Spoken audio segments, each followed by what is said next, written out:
Christian തോട്ട്സിലേക്ക് എല്ലാവർക്കും വീണ്ടും സ്വാഗതം. ഇന്ന് നമ്മൾ ഒരുമിച്ച് ചിന്തിക്കാൻ പോകുന്നതായിട്ടുള്ള കാര്യം റിഫോർമേഷൻ അല്ലെങ്കിൽ നവീകരണം എന്നുള്ള വിഷയത്തെ പറ്റിയാണ്. നമുക്കെല്ലാവർക്കും 16-ാം നൂറ്റാണ്ടിലെ നവീകരണം അറിയാവുന്നതാണല്ലോ. 16-ാം നൂറ്റാണ്ടിലെ റിഫോർമേഷൻ അല്ലെങ്കിൽ നവീകരണം നമ്മൾ പഠിക്കുമ്പോൾ പലപ്പോഴും നമ്മൾ ചിന്തിക്കാറായിട്ടുള്ളത് അത് വെറും ഒരു തിയോളജിക്കൽ റിഫോർമേഷൻ ആണെന്നുള്ളതാണ്. എന്നാൽ അങ്ങനെയാണോ? തിയോളജിക്കൽ റിഫോർമേഷൻ ആണ്, തിയോളജി ഒരു വലിയ കാര്യമാണ്, പ്രധാനപ്പെട്ടതായിട്ടുള്ള ഒരു വസ്തുതയാണ്. എന്നാൽ പോലും തിയോളജിക്കൽ റിഫോർമേഷൻ മാത്രമല്ലായിരുന്നു. സഭയിൽ അന്നുണ്ടായിരുന്ന പല അഴിമതികളും അനീതിക്കും ഒക്കെ എതിരായിട്ടുള്ള ഒന്നായിരുന്നു 16-ാം നൂറ്റാണ്ടിലെ റിഫോർമേഷൻ. ജവഹർലാൽ നെഹ്റു തൻ്റെ വളരെ പ്രധാനപ്പെട്ടതായിട്ടുള്ള ഒരു പുസ്തകത്തിൽ ഗ്ലിംസസ് ഓഫ് വേൾഡ് ഹിസ്റ്ററി, അതിൽ പ്രൊട്ടസ്റ്റന്റ് റിഫോർമേഷനെ പറ്റി പറയുന്നത് പ്രൊട്ടസ്റ്റന്റ് റിഫോർമേഷൻ ഒരു തിയോളജിക്കലായിട്ടുള്ള ഒന്ന് മാത്രമല്ലായിരുന്നു. അന്ന് നിലവിലിരുന്ന പല കറപ്ഷൻസും സഭയിലെ പല അനീതിക്കും എതിരെ ശബ്ദിച്ചതായിട്ടുള്ള ഒന്നായിരുന്നു മാർട്ടിൻ ലൂതർ കൊണ്ടുവന്നതായിട്ടുള്ള റിഫോർമേഷൻ അല്ലെങ്കിൽ നവീകരണം എന്ന് പറയുന്നത്. ആ കാലത്ത് നിലവിലിരുന്ന രണ്ട് പ്രധാനപ്പെട്ട evils, two important evils in the church, ഒന്ന് സിമണി, മറ്റൊന്ന് നെപ്പോട്ടിസം. എന്താണ് സിമണി? സിമണി എന്ന് പറഞ്ഞാൽ പർച്ചേസിങ് ഓഫീസസ്, ചർച്ച് പൊസിഷൻസ്, അതായത് പണം കൊടുത്ത് സഭയിലെ സ്ഥാനങ്ങൾ കൈവശമാക്കുന്നതിനെയാണ് നമ്മൾ സിമണി എന്ന് പറയുന്നത്. അത് 16-ാം നൂറ്റാണ്ടിൽ വളരെ പ്രാബല്യത്തിലിരുന്ന, വളരെയധികം പ്രാബല്യത്തിലിരുന്നായിട്ടുള്ള ഒന്നാണ്.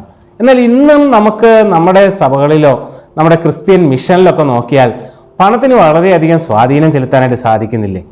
പണം കൊടുത്ത് നിയമങ്ങളെ സ്വാധീനിക്കുന്നു, പണം കൊടുത്ത് തീരുമാനങ്ങളെ സ്വാധീനിക്കുന്നു, പണം കൊടുത്ത് സ്ഥാനമാനങ്ങൾ നേടും, അല്ലെങ്കിൽ പണം ഉള്ളവർക്ക് സ്ഥാനമാനങ്ങൾ ലഭിക്കുന്നതായിട്ടുള്ള കാഴ്ച ഇന്ന് നമുക്ക് സഭകളിലും സംഘടനകളിലും ക്രിസ്തീയ മറ്റ് പ്രസ്ഥാനങ്ങളിലൊക്കെ നമുക്ക് കാണാനായിട്ട് സാധിക്കുന്നുണ്ട്. അപ്പോൾ സിമണി ഇന്നും മറ്റൊരു രീതിയിൽ പല ക്രിസ്തീയ സംഘടനകളിലും അല്ലെങ്കിൽ മിഷനിലും സഭകളിലൊക്കെയും ഉണ്ട് എന്നുള്ളത് നമുക്ക് കാണാൻ സാധിക്കും. ഒരു വ്യക്തി ഒരു സ്ഥാനത്തേക്ക് തിരഞ്ഞെടുക്കുമ്പോൾ ഇന്ന് നമ്മൾ ഏറ്റവും അധികം ചിന്തിക്കുന്നത് അവന് പരിശുദ്ധാത്മാവിൻ്റെ അഭിഷേകമുണ്ടോ എന്നുള്ളതോ, അല്ലെങ്കിൽ അവൻ ദൈവഭാഗത്ത് എങ്ങനെ നിലനിൽക്കുന്നു എന്നുള്ളതൊന്നുമല്ല, അവൻ നല്ലൊരു ഫണ്ട് റൈസർ ആണോ എന്നുള്ളതാണ്. അത് തന്നെ സിമണിയുടെ ഏറ്റവും പ്രധാനപ്പെട്ടതായിട്ടുള്ള ഒരു കാര്യമല്ലേ? ഒരു ഫണ്ട് റൈസർ ആണെങ്കിൽ അവനെ നമുക്ക് ജനറൽ സെക്രട്ടറിയോ അവനെ മറ്റ് സ്ഥാനങ്ങളിലേക്ക് കൊണ്ടുവരാം എന്ന സഭകളൊക്കെയും ഇന്ന് ഈ കാലങ്ങളിൽ ചിന്തിക്കുന്നത് നമുക്ക് കാണാൻ സാധിക്കും. അതിൻ്റെ കാരണം എന്താണ്? എക്കണോമിക്സിൽ ഒരു തിയറി ഉണ്ട്, money is the life blood of every business. അപ്പോൾ പലർക്കും ഇന്ന് ചർച്ച് ഈസ് എ ബിസിനസ്.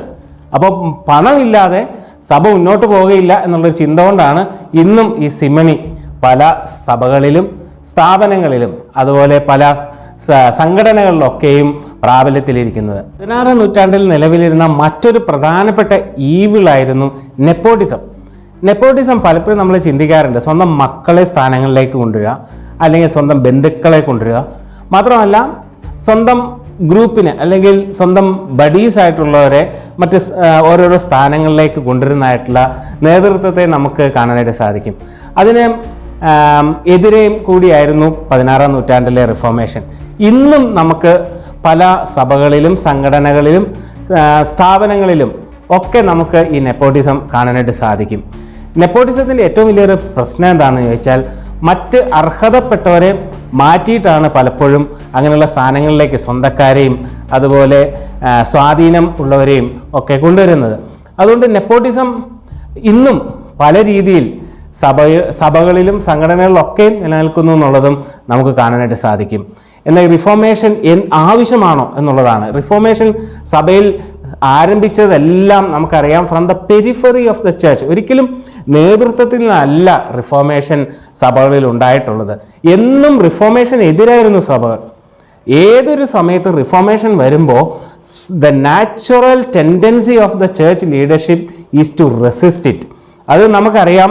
16-ാം നൂറ്റാണ്ടിലും അത് തന്നെയല്ലേ സംഭവിച്ചത്. മാർട്ടിൻ ലൂതറിൻ്റെ 95 തീസീസ് വായിച്ചതിന് ശേഷം പോപ്പ് ലിയോ 10 ഒരിക്കലും മാർട്ടിൻ ലൂതർ എഴുതിയതൊരു നല്ല കാര്യമാണെന്നും അതുകൊണ്ട് നമുക്ക് നമ്മുടെ സഭയെ ഒന്ന് നവീകരിച്ച് കളയാം എന്നും അല്ല വിചാരിച്ചത്. മറിച്ച് മാർട്ടിൻ ലൂതറെ പറ്റി പോപ്പ് ലിയോ 10 പറഞ്ഞത് യേശുക്രിസ്തുവിൻ്റെ വിനിയാടിൽ അല്ലെങ്കിൽ യേശുക്രിസ്തുവിൻ്റെ മുന്തിരിത്തോപ്പിൽ കയറിയ ഒരു കാട്ടുപന്നി ആണ് എന്നുള്ളതാണ്. അത് മാത്രമല്ല, അദ്ദേഹത്തെ സഭയിൽ നിന്ന് പുറത്താക്കുകയും ചെയ്തു, എക്സ്കമ്മ്യൂണിക്കേറ്റ് ചെയ്യുകയും ചെയ്തു. അങ്ങനെയാണ് പ്രൊട്ടസ്റ്റന്റ് ചർച്ച് തന്നെ ഉണ്ടായത്. അതുകൊണ്ട് നമുക്കറിയാം, സഭയിൽ എപ്പോഴൊക്കെ റിഫോർമേഷൻ ഉണ്ടായിട്ടുണ്ടോ അതെല്ലാം സഭയുടെ പെരിഫറി, സാധാരണ ജനങ്ങളിൽ നിന്ന്, അല്ലെങ്കിൽ ഉന്നതങ്ങളിൽ നിന്നല്ല, സാധാരണ ജനങ്ങളിൽ നിന്നാണ് റിഫോർമേഷൻ ഉണ്ടായിട്ടുള്ളത്. ഇന്ന് നമുക്കൊരു സെക്കൻഡ് റിഫോർമേഷൻ്റെ ആവശ്യമില്ലേ? ഇന്നും സഭകളിൽ ഇതെല്ലാം നടക്കുന്നുണ്ട് എന്നുള്ളൊരു സത്യമല്ലേ?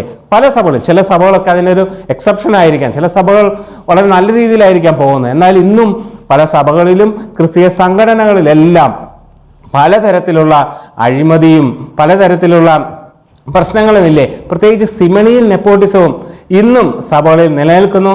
അതുകൊണ്ട് നമുക്കും ഇന്നും ഈ കാലത്തും ഒരു സെക്കൻഡ് റിഫോർമേഷൻ ആവശ്യമായിട്ടുണ്ട്. ദൈവം നമ്മെ എല്ലാവരെയും സഹായിക്കട്ടെ.